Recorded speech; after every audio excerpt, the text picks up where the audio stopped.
Welcome to the Fatherhood Fitness Podcast. I'm your host, Anthony Pluff. Each week, we will cover various topics that dads struggle with in their fitness journey.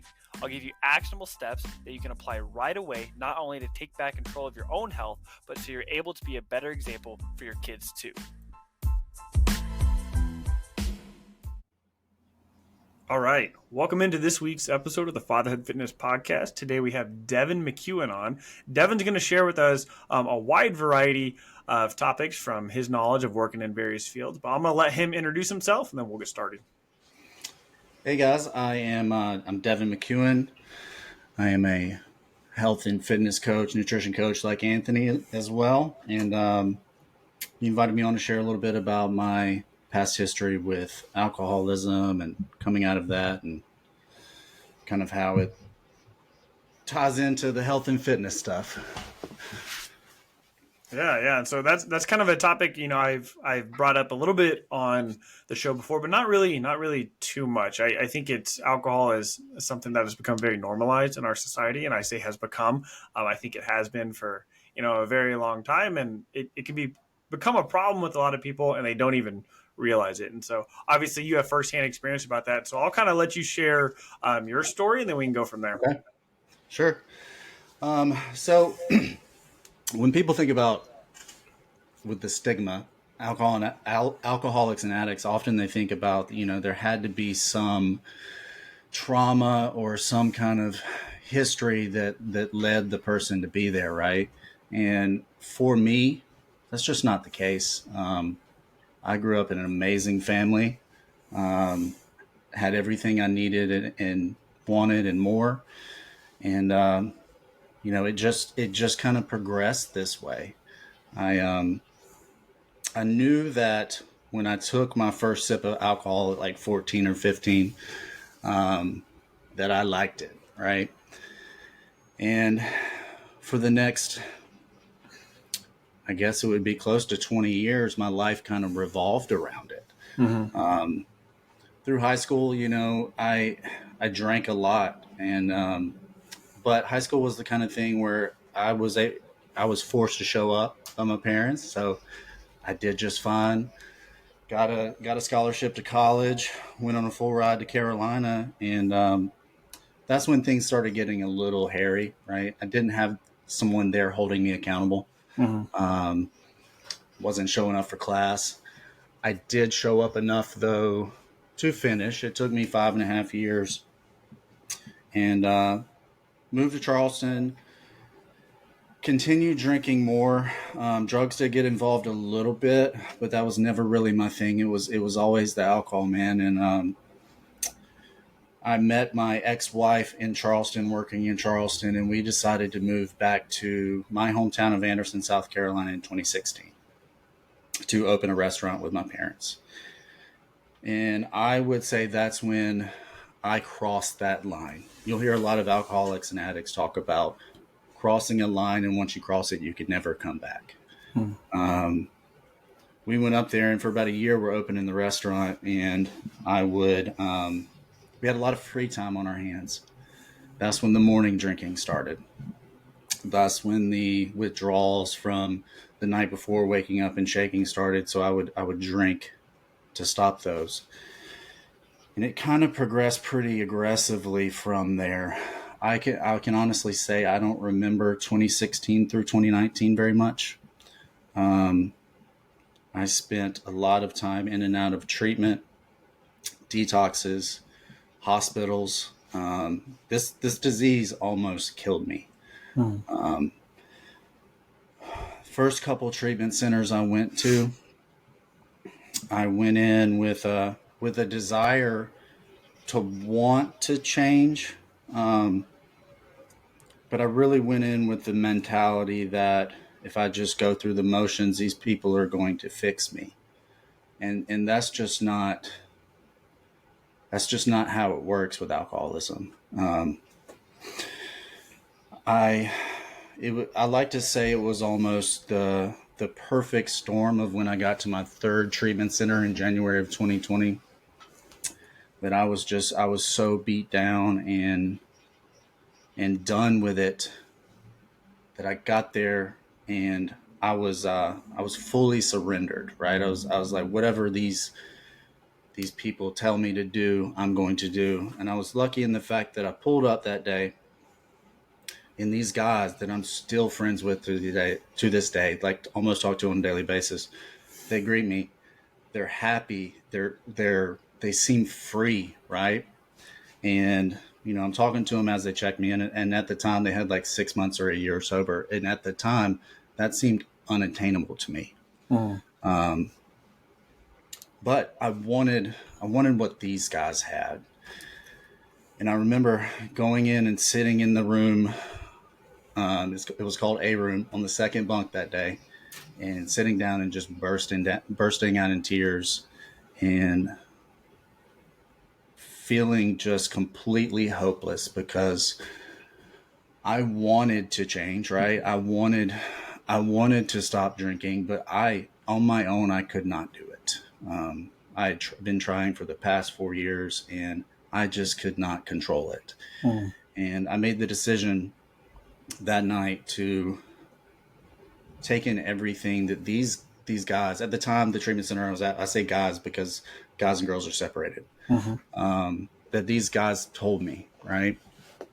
And it just so happened that that night, when he's still one of my best friends to this day, was doing the 5 o'clock meeting that night, and I go in there with my notebook, ready to take notes and stuff, and he starts talking about things that finally made sense to me. He could describe to me how I felt. He could describe to me what my problem was, and he could describe to me a solution for that problem.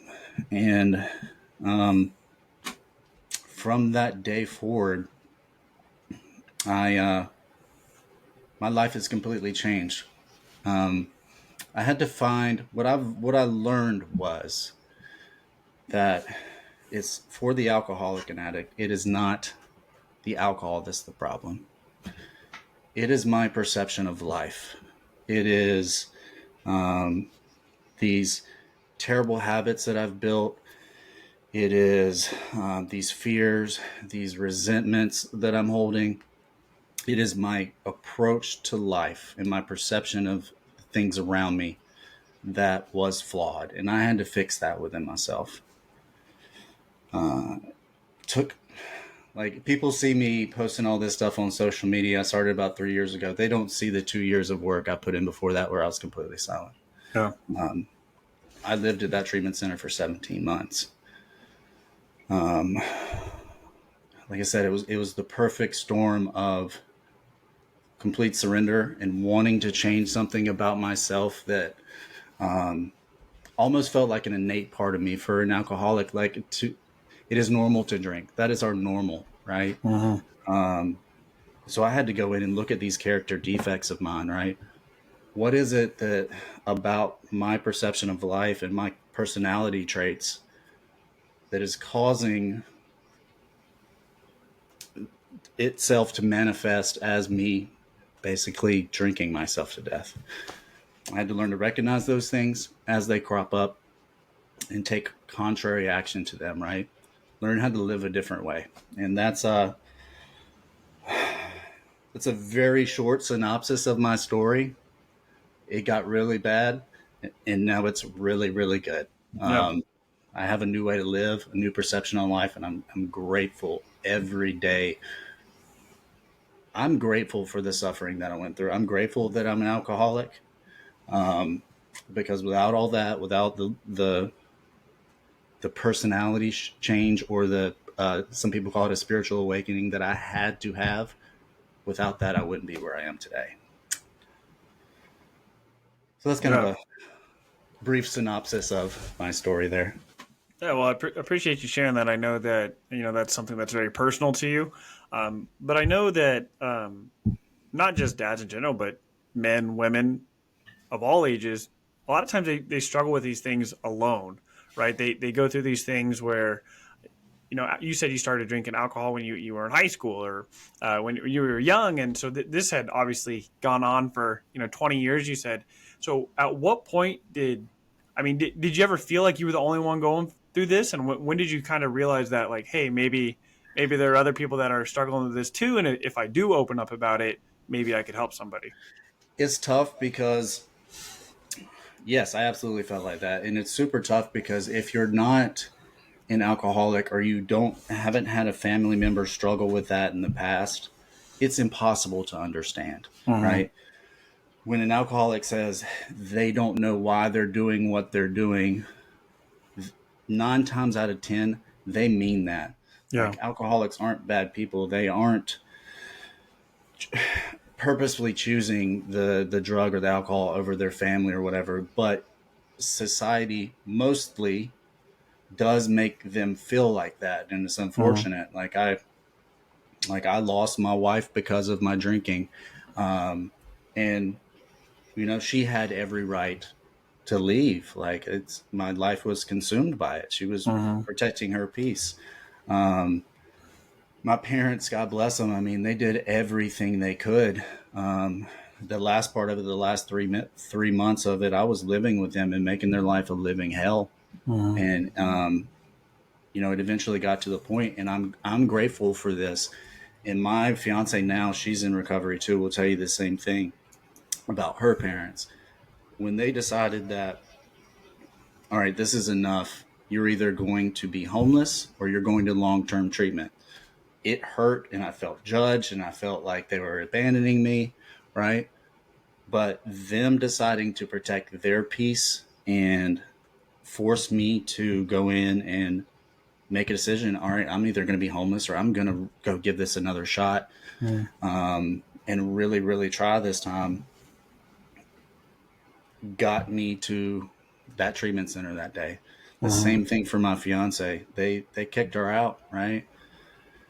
She ran for a few more years, but it eventually led to a place where we ended up in the right spot. So yeah, man, it is tough because so many people can go out on a daily basis or a couple times a week and drink with impunity and stuff, and they're like, why can't you just do that? Well, I don't know. I just can't. Um, Alcohol is especially tough because it is so normalized in society, right? Mm-hmm. And if you can have a drink and go about your day, um, and not ruin your relationships, not lose your jobs, and all that's not ruin your health, then by all means have a blast with it.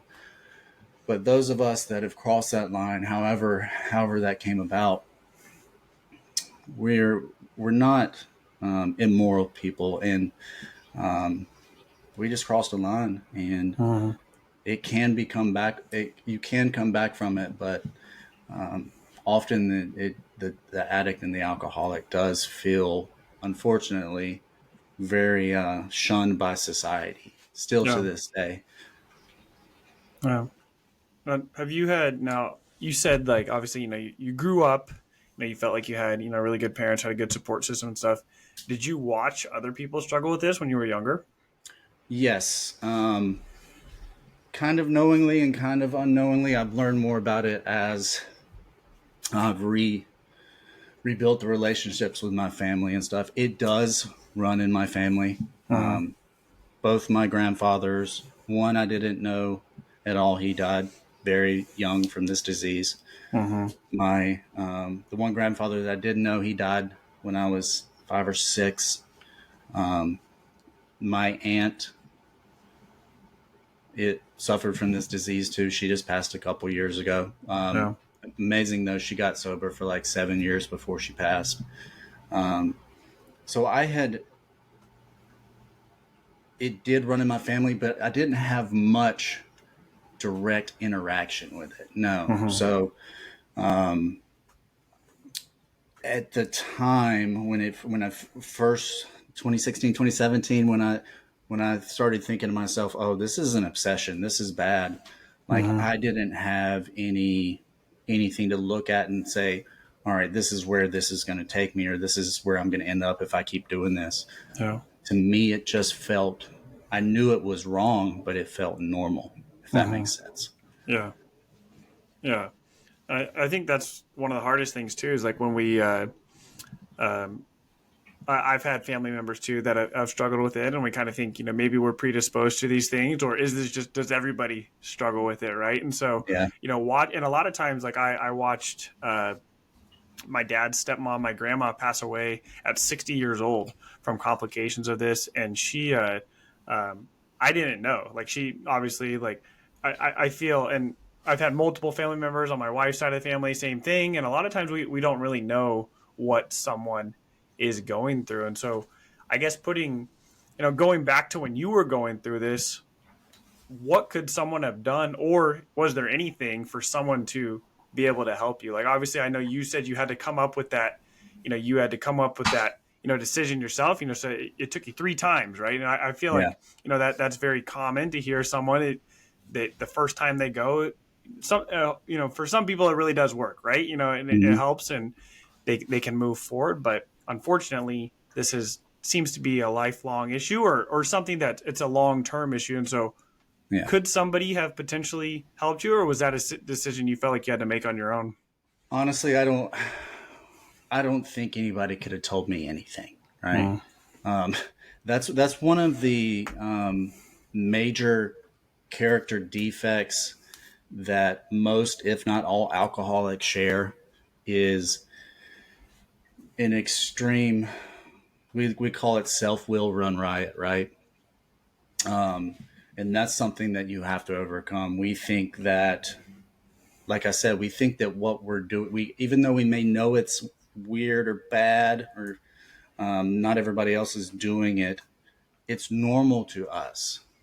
So when people come at us and tell us, this is bad, we may, okay, yeah, it's bad, but I'm not Yeah. stopping, because this is what you'll hear a lot of alcoholics and addicts say, that they feel so uncomfortable in life, right? They don't feel like they fit in, and Yeah. their drug of choice makes them feel that way, right? Mm-hmm. That was absolutely true for me. Um, I I still struggle with like discontentment and uneasiness a lot. I have a program and stuff I can deal with that now, but it was nagging back then, right? And when I drank, that went away, Yeah. right? So for somebody to, it's tough, because we want people to help us, but they can't, and we're often not going to take the help. Right. What it often takes is somebody that has been through it, right? That was Mm. the game changer for me. The first 2 treatment centers I went to, and doctors and therapists, they try their hardest, right? They try their best. But this is a very, very confusing disease for everybody. Mm-hmm. When I got to the 3rd treatment center, everybody that worked there was in recovery. There were Okay. examples of, this is how you can live a life of freedom, right? It's going to take complete surrender, but, and that's why I think that for an alcoholic or addict, working with somebody that has been there is so important, because the ones that haven't, we get that feeling of judgment, even though they may not be judging us. Mm. Like those doctors and therapists that have made a decision to work with alcoholics and addicts, no doubt in my mind, they truly care. Yeah. But it's hard for us to see that. Yeah. I don't know why. It's so much harder for them to get through to us than somebody that comes to you and says, hey, I was a fentanyl addict for 10 years. Now I love my life. This is how we did that. Let's try some things with you and see if we can make this work. It gives you a little bit of a feeling of acceptance, and like what we talked about earlier, feeling a little judged and stuff like that. Sometimes Mm-hmm. you get that from it. And that was the big aha for me. Yeah. And I hear that a lot, especially, one of my uncles struggled with this for, most of his life. His dad, my mom's stepdad, actually passed away before I was born, due to alcoholism and stuff. And my uncle struggled with this for years, and he was in recovery, and he was helping teach other people as well. And that is something like what you said there it takes somebody going through it in order for Mm-hmm. somebody currently going through it to actually understand what's going on. And I think that's one of the biggest reasons why, I asked you to come on here, because this is a topic where, we could probably all sit down and make a list of people who struggle with this right now. Mhm. And then that list is probably going to be so much bigger, because there's a lot of people going through it that we have no idea. They haven't been able to come to terms with it. And I remember you mentioning earlier where you said, you took a drink and it made you feel more accepted. It made you kind of feel more at peace. And obviously the alcohol, a drug of somebody else's choice, is going to fill a need, right? They're doing it Mhm. for you wouldn't keep taking it if it wasn't solving a problem. But Right. then, the solution becomes the problem. And so now, 100%. it's been 5 years, right, since you've been sober now. And so how have you helped kind of fill that void? For me, it was a lot of, I have to find peace in just living life. I have to be able to find joy and fulfillment in little things, right? Life doesn't have to be full. It's getting to a point where you realize life doesn't have to be full of all these extreme feelings of wellness and awesomeness all the time, right? Um, so for me, it was a lot of learning to practice gratitude and acceptance in life on life's terms, and realizing that every moment that we have, I'm big on living present, living in the moment, is a blessing. And if you choose to wake up and see it every morning, right? I wake up and I may not always wake up and be stoked for the day, but I can reset my day and choose to look at it that way, right? It is a choice for me now. Um, so instead of like reaching for that alcohol to fulfill me, to be on some little fun little journey with the booze, right?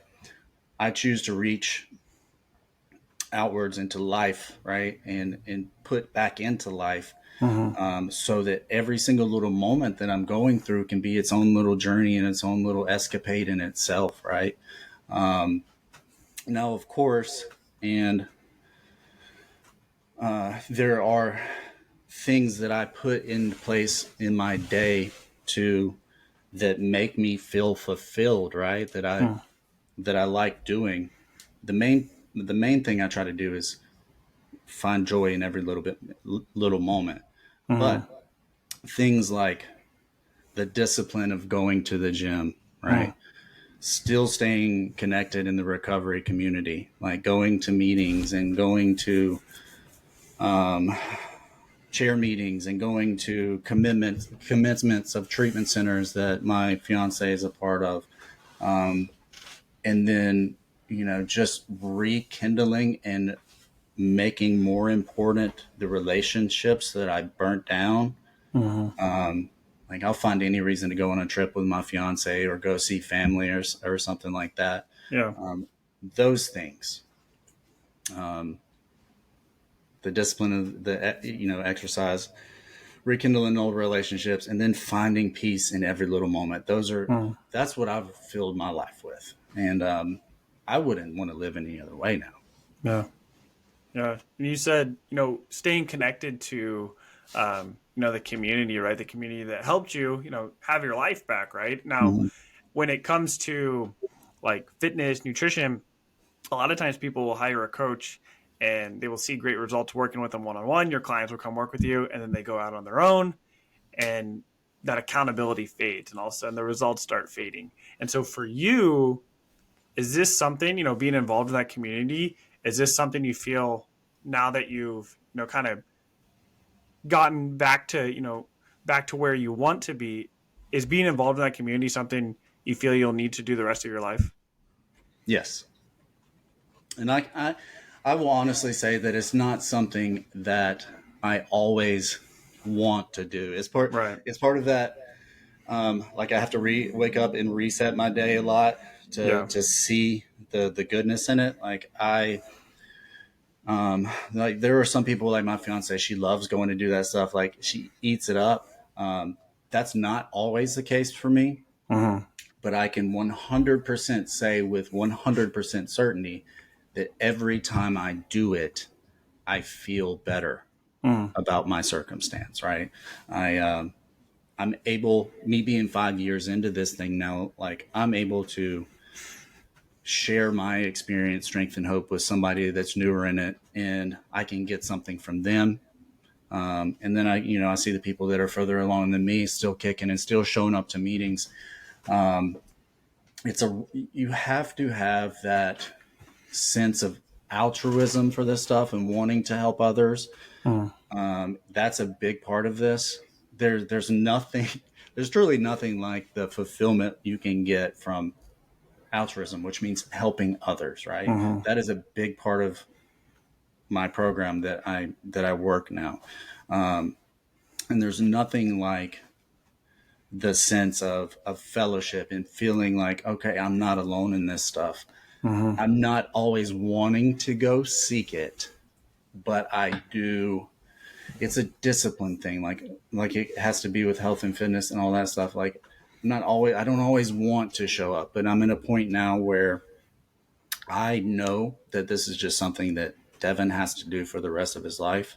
Mm-hmm. So I'm going to show up knowing, playing the tape through in my head that, all right, I may not want to go do this right now, but once I do, I'm going to get that little sense of fulfillment or re-urgency for recovery and sobriety and stuff. So we keep showing up, man, and we're going to continue showing up. God willing, right? Like I'm sober today. Can't guarantee I'll be sober tomorrow, but I can get a little bit more insurance, right? Right. By showing up for Yeah. those that need me and showing up for myself too, right? It's got to be a little bit selfish with this stuff. Mm. I know I need it, so therefore I go do that. Yeah. Yeah. Now you've so obviously you have your own, fitness nutrition company right now. You're working with clients. You mentioned before we started recording here that after you were in recovery, you started working in addiction recovery as well, right? And so, if you don't mind, just kind of telling us a little bit about how that process is. How do you go from the process of being a patient to being the one helping others, and then how you went from there to getting into health and fitness? Okay, so the treatment center that I went to that I got sober at was a place where you can go. It was a 3-month program, Mm-hmm. and after your 2 weeks, you get a job. I got super lucky in the fact that I had come off owning a restaurant, or still owned a restaurant at the time, and they needed kitchen help, right? And so on my 8th day there, I started working in the kitchen. Didn't want to because, I had been working in my restaurant and drinking myself to death, but they asked me to. And when they ask you, say yes. Mm-hmm. Because I knew these people that were asking me were doing something right. Mm-hmm. So let's humble myself and let's do what I need to do. So I started working at the treatment center on my 8th day there. Now it wasn't a paid, at the time it wasn't paid. I was just Mm-hmm. paying my rent there. And eventually, like I said, I lived at the treatment center finished the 3-month program, decided to stay on as alumni. And eventually I ended up becoming the kitchen manager there. I did that for close to, I think, like 3 years, 4 years, almost 4 years. I can't say that I loved it, right? I didn't want to be in the kitchen, but I knew it was good for me, and I knew it was going to lead to sustained recovery and building relationships and stuff like that. When I got sober, like the gym fitness had always been a big part of my life when I could stay sober. Like my mom is someone that goes to the YMCA in Anderson almost every day of her life. And I saw that in her, and I started going to the gym. Obviously the alcoholism took me out of it a lot. But as soon as I got to the Owl's Nest, the last treatment center, they have a little weight pit outside, and just weights in mud, basically. I was out there every single day. and I started getting I got my phone back. I was able to use the internet and stuff like that. And I started, it gave me something to work on and obsess over, kind of, to take up my spare time. So I started studying this stuff as much as I could. I started working on myself. When I went into the Owl's Nest, I went through periods of my alcoholism where I'd get really fat, right? I got up to like 230, 240, 240 pounds. This time when I went in the Owl's Nest, though, I was at the point in my drinking where I was not eating at all, just living on vodka. So I was like 165, 170 pounds, which is small for me when I got there. But within the first 3 months, I was back up to my normal 195, 200 pounds. People kind of started asking questions, right? What are you doing? Can you show me some stuff? Can you help me with my fitness stuff? So I did. My first venture into that was, she was my friend at the time. Now she's my fiance. Her name's Elle. She's in recovery for fentanyl and crack addiction. She has almost 5 years herself, and she came into the Owl's Nest at probably 90 pounds, and in her first year of recovery got up to over 200. So she's like, will you help me? I did. We got her down to where she's at now, like 145. Right. People saw that. My first client ever, I say client because he's like, let me hire you. I didn't let him pay me. He runs the store there. Mr. Bill, he wouldn't mind me saying his name. We took him, and this was over the span of like a year and a half, but I took him from like 310 to 180 or so. Okay. And then I just slowly, people saw that and they're like, what the hell is going on? And I started, we were sitting there one night. She's like, why don't you start a business? So I had no idea what I was doing, right? I got on, and this is how I used to do it. I'd get on Twitter, and I put a little post together, screenshot it, and then crop it, because I didn't know how to use Canva. I didn't know how to use any of these tools that we use now. And I just put out on Instagram and Facebook, hey, I'm going to start taking clients for fitness and nutrition. Holler at me.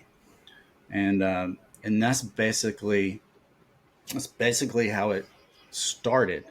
I started with 1 or 2 clients, and then eventually 12 or 13 or so, and now we're rocking with 40. It's taken 3 years to get to this point, and as you know, hiring a mentor for it, and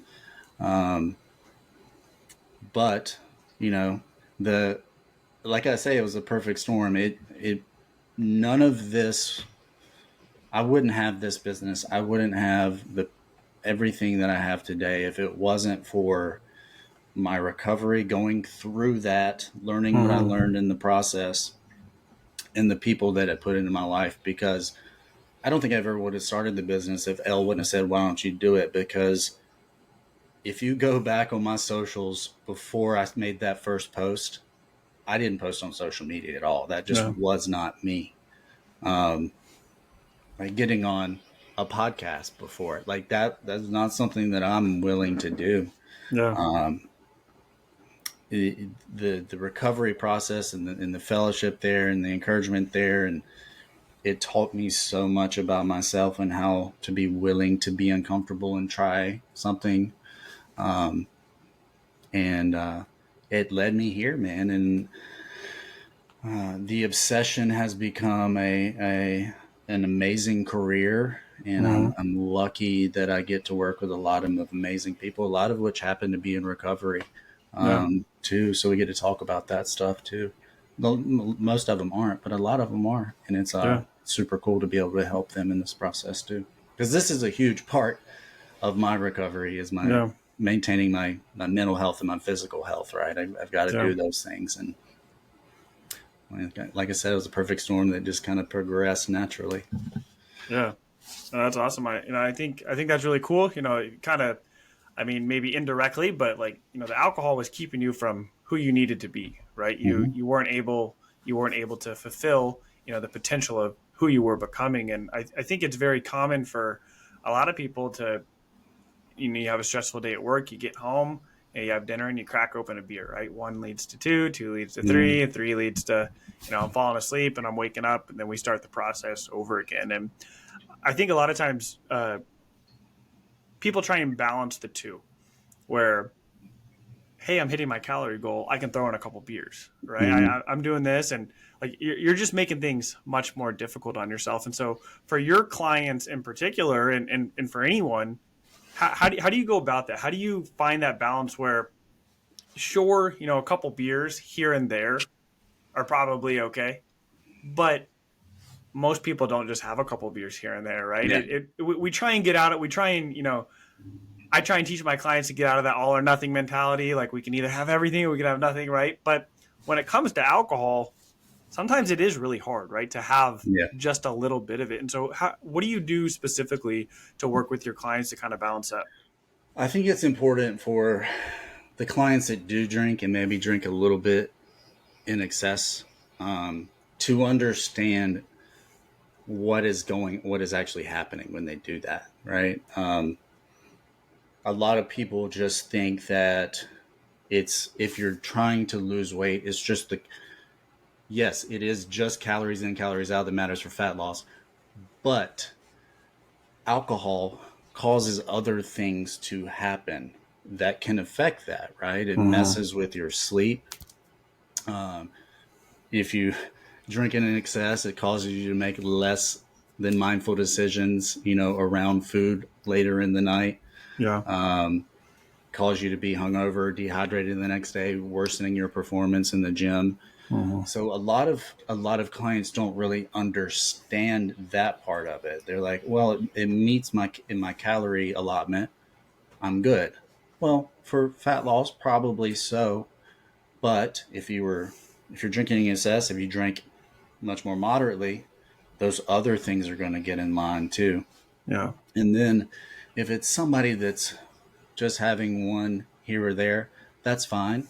But if you can just have one here or there, you really don't need that either, right? Yeah. So it's about having those conversations with people so that they understand what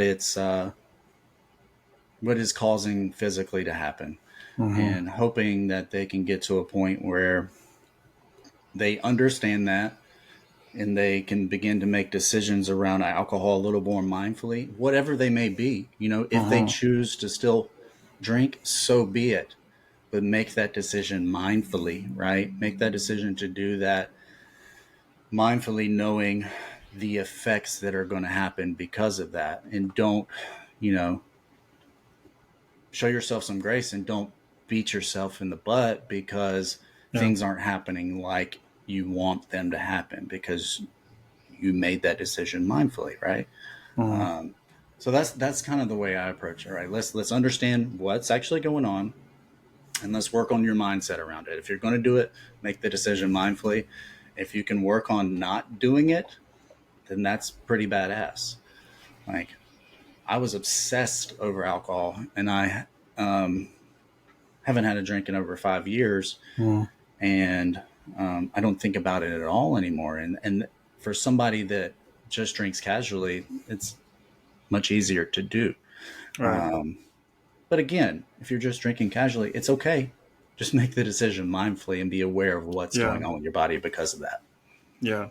And you can correct me if I'm wrong, but I've always been under the impression that alcohol is not really the problem. It's a symptom of Yeah, a bigger problem. And you 100%. you mentioned earlier, like, yeah, you're trying to fill a void. You're trying to you have these other things going on internally with you. And so I think I think a lot of times when people do, at least for my clients, when they hire a coach and and they're start tracking their food, this may be the first time where they actually realize how much they really are drinking, and they realize they're looking at MyFitnessPal, they're looking at whatever food tracker they're using, and they're like, well, shoot, Yeah, this is something I'm eating. And that's the same thing with food, right? You think you're eating the the biggest lie I ever told was I eat really well, right? And it's like Mhm.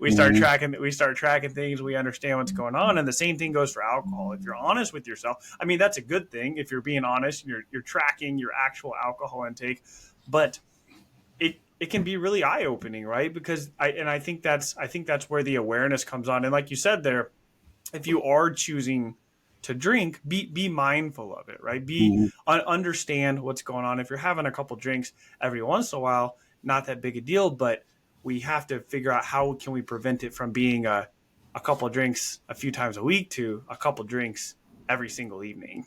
Yeah, 100%. I mean, people, I like to think of, or I don't like to think of it is the forgotten macronutrient, right?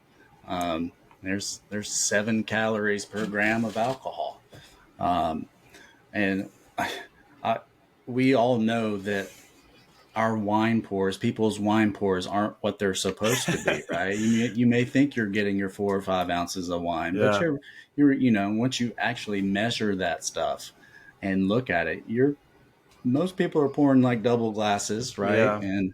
Um, and that's where, as you get into the night a little further, that mindlessness stops happening. You're like, oh, what's one more? What's one more? What's one more? And that stuff adds up Yeah. really quick. And then you wake up hungover, dehydrated in the morning. You skip a workout. You start beating yourself up, so you're stressed. Like it just kind of snowballs from there. And Yeah. that's a big thing I work on my clients though is mindfulness with it all. Mm-hmm. You know, it can with the entire picture, it can make such a big difference in slowing down and thinking about these things. Playing the Yeah. tape through, like I said earlier, um, that's absolutely huge. Yeah. Yeah. And I think the mindfulness around, the size of your drink is important. Like Hmm. I remember um, when my wife and I were in Mexico on our honeymoon, we had these desserts there, and they would bring out the dessert, and I don't know, they seemed really small to me, and we were eating them, and I was like, man, why are these so small? And then it kind of clicked with me. I was like, this is probably what an actual serving size of dessert is, right? We don't need these huge. And the same thing goes for alcohol, right? What's actually a serving size of what we actually eat? Like all our portions here are huge. I had a professor in college tell me she was from Mexico. She told me the closest thing that she ate from home from where she was Chipotle, but our portions are just so big, and so Yeah, I think that carries over to everything. It carries over to food, carries over to alcohol, carries over to everything. What we think is normal is actually kind of blown out of proportion there. 100%. And uh, like I like what you just said. What we think is normal, and that's a big part of all of this stuff, right? Like we're talking about alcoholism and fitness, right? We we all have these things in us that are almost like innately part of us that we feel are normal. But a lot of times these things are holding us back from where we see ourselves or where we want to be, Mm. right?